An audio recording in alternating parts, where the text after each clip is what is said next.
Good afternoon, everybody. My name is Joshua Reynolds, and I am the Community County Economic Development Corporation, and I would like to welcome you to Webinar Wednesdays. I have with me today Mr. John Mason, one of these, and I'm really excited because he's going to be talking to you today about how to get in the HUBZone, and also why here in Prince George's County. So before we bring Mr. Mason on, say hi to the people. How are you today? It's good to be with you. I want to do a little bit of how to get all the way up so that you can hear every bit of the good news Mr. Mason wants to share with you for today. And then also, please use the chat on the upper right corner of the YouTube video that you're watching right now to ask any questions. Mr. Mason will get to your questions at the end of the presentation, but please feel free to type questions throughout the presentation. So without any further ado, I'm going to go ahead and bring up Mr. Mason. He's going to go ahead and get started. Yes, all right, let's do it.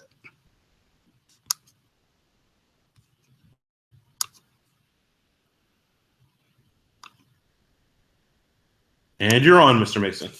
Again, good afternoon. I am John Mason, as Josh mentioned, and I'm a business development director here at Prince George's County.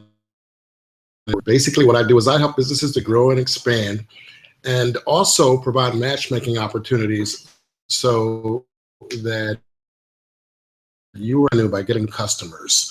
And today, again, as Josh mentioned, I wanted to talk about a small business called the HUBZone program.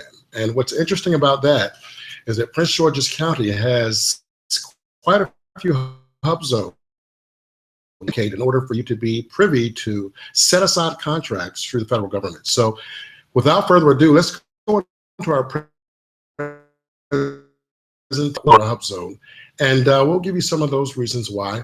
In the way of an agenda, I want to put a plug in for them this afternoon because they were able to share some great information with us that I am talking about the HUBZones. So we're going to talk a little bit about that organization and how they might benefit you if you want to become involved. About the definition, what the criteria is for being a HUBZone company. Some of the HUBZone priorities is to create jobs and to foster growth and economic development within those regions that are a HUBZone rather. And then I want to talk about a typical profile of a HUBZone company. If you wish to become a HUBZone, certain criteria that you must meet. We're going to discuss that. And what's really important here is I want to talk about $4 billion in procurement opportunity through the federal government. And you want to know how those program opportunities. And lastly, I want to discuss some of the sites that are HUBZones within our county. And you'll be able to, again, if you meet the criteria, be privy to those contracts. So let's go on and regarding the HUBZone Council and their mission, they're an organization located in Northern Virginia, and they exist as a nonprofit that are HUBZone companies or desire to be HUBZone companies. They're able to help you to understand how that program works and to help you to understand also that this is a contracting program that's created in order to create jobs the country, and also how the SBA strategic alliance that you have with and privy to some of those programs as well. The HUBZone conference is coming up, and it's being sponsored by the HUBZone County this week. And as you can see, you'll have an opportunity to matchmake with about 85 other will be getting some awards, you can partner with some of the prime contractors, and also they're going to update you on some of the rules and the regulations, and just have plenty of workshops and networking sessions. They'll provide you an idea of some of the companies that are really movers and shakers within HUBZones across the nation. Mark Crowley is your contact for the HUBZone Council, and Mark's email address, which is hubzonecouncil@verizon.net.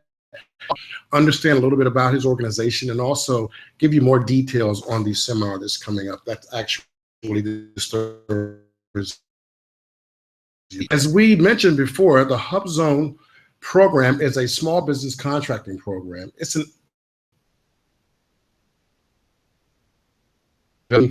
aside from some of the other small business contracting programs, such as the 8A and so on, this program, creating jobs and fostering capital investment in highly underutilized, have a principal office there, and there is a residency requirement, a certain percentage, that being 35% of the HUBZone, and we'll talk a little bit about that and how we can help you to understand it better. So as I mentioned before, this graph exists to do. It increases employment opportunities, it stimulates capital investment, and empower and to expand and to be part of the mainstream economy within this country and regionally.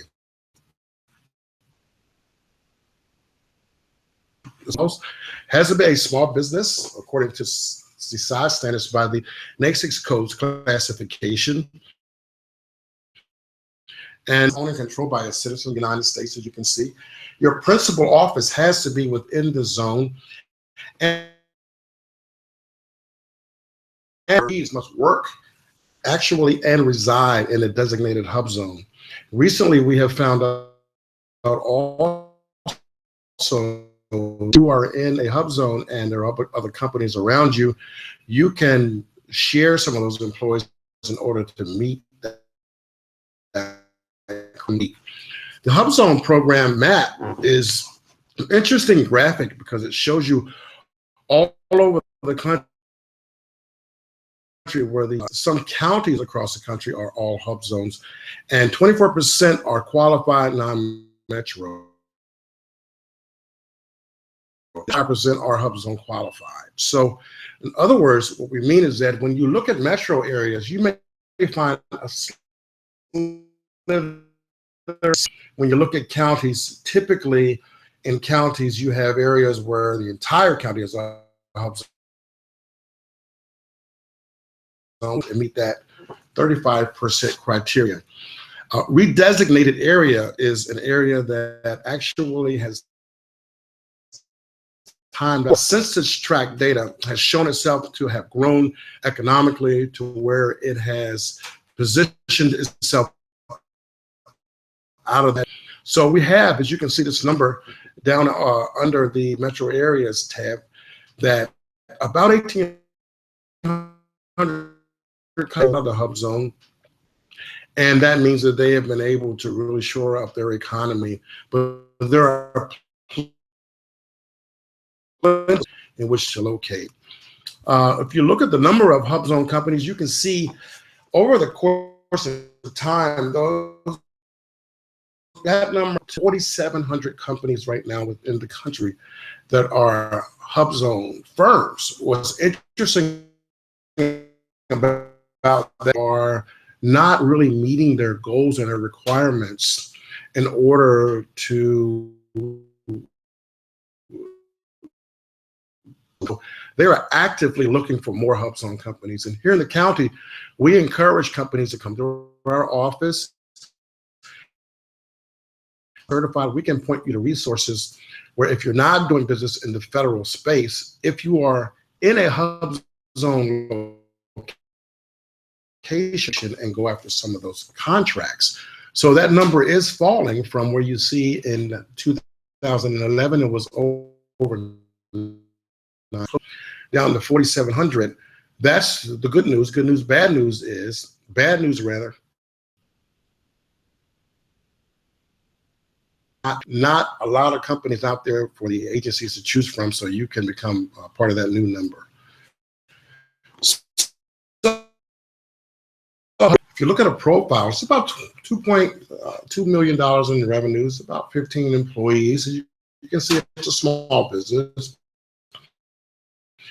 The product or service demand, and you must have government past performance.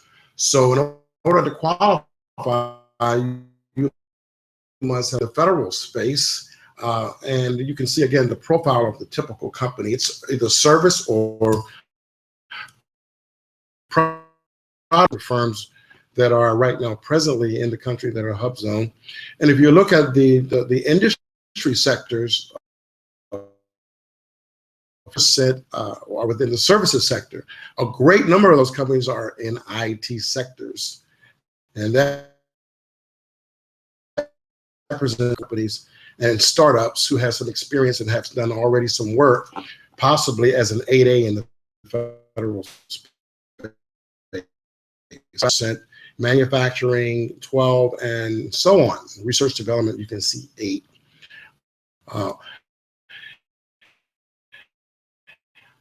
Within this pie chart, you can see that $6.4 billion is spent annually.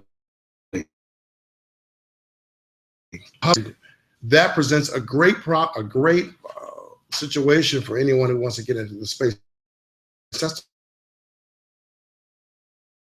just their goals. So you can help them out by becoming certified and going after some of this business.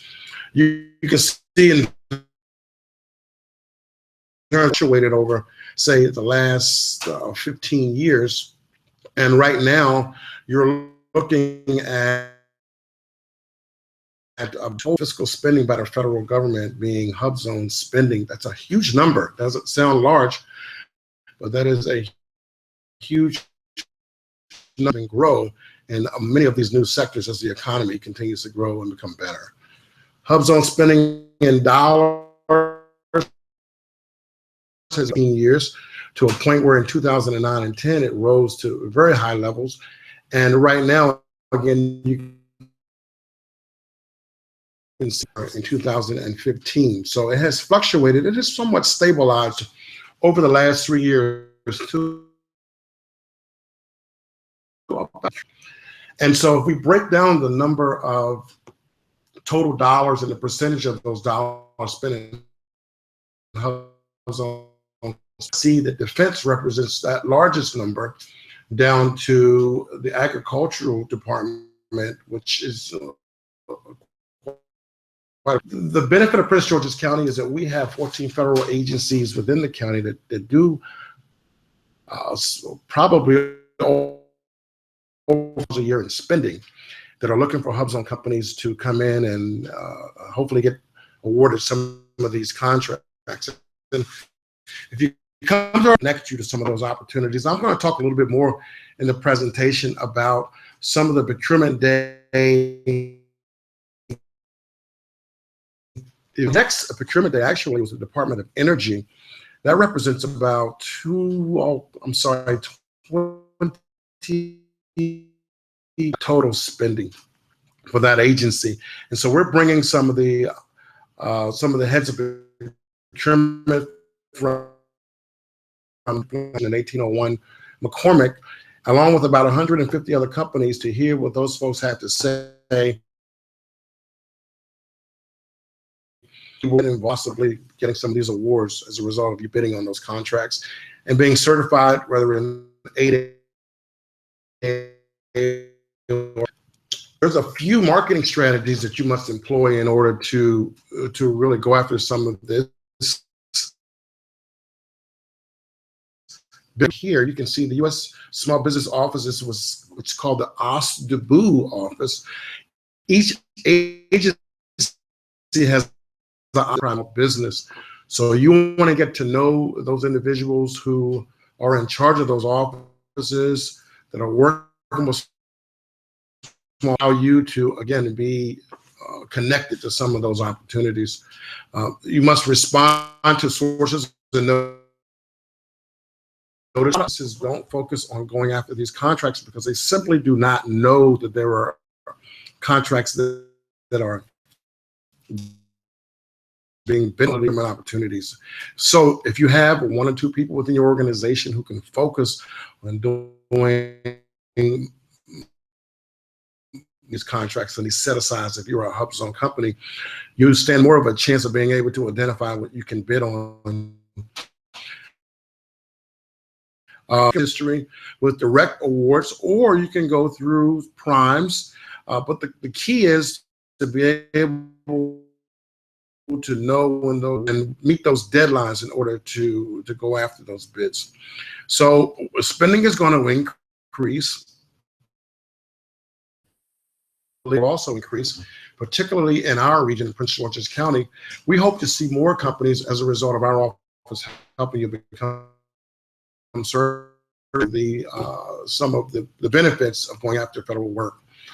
I want to talk a little bit about policies and priorities from the federal government right now in order to shore up this HUBZone small contracting business program.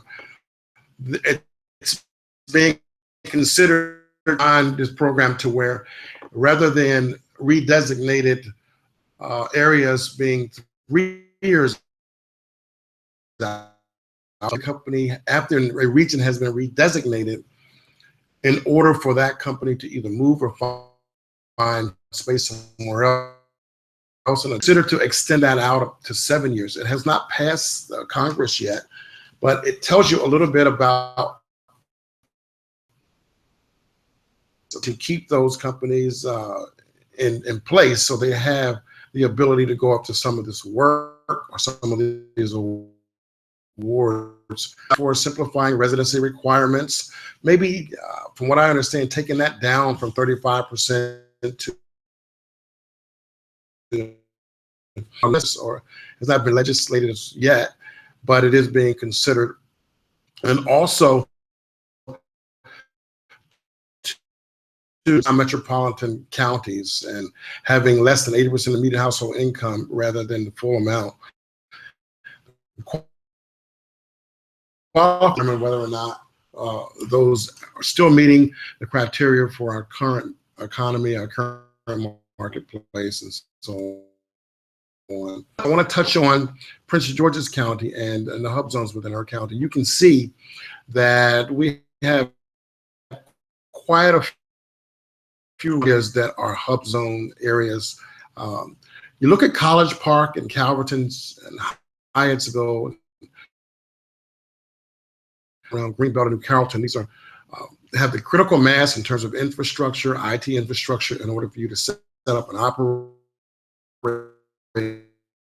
employees within those areas. And so right now we're working in coordination with College Park, the city of College Park, to identify areas where real estate can be made available to house those companies in and around College Park, the University of Maryland, and be able to find a workforce that is educated, that maybe staff of some of those companies. So that's something we're going to continue to talk about as we work with these different regions. But my point is, in the slide, is just that we listen to a lot of the counties contiguous to Prince George's, where there are opportunities for you to. And so the orange area of the map represents the hub zones within the area. We do have quite a bit of opportunity here. The light colored tanned area, if you will, represents some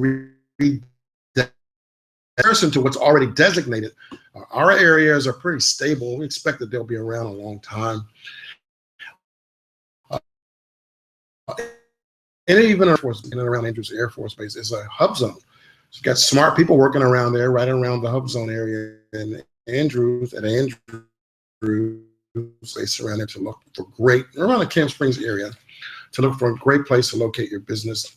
And around the Beltway way in and around Greenbelt. Great space to locate your company. Already HUBZone buildings in place with office space. We'll take you out there and show you that space. Here's one building that actually is ideal for a company that wants to locate. It's great.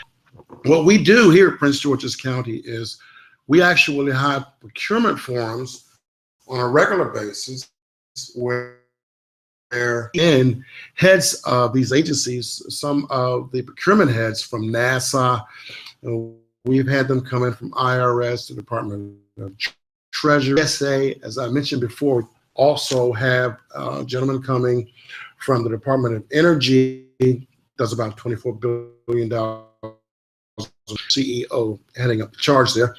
And we will be able to have you meet them and network with them and ask questions about what are some of the opportunities that are coming up, and how can I find out who the procurement officers in those agencies are so that I can submit bids or even become aware of that whole process of how do I position myself to bid on these contracts. So you want to be to the EDC.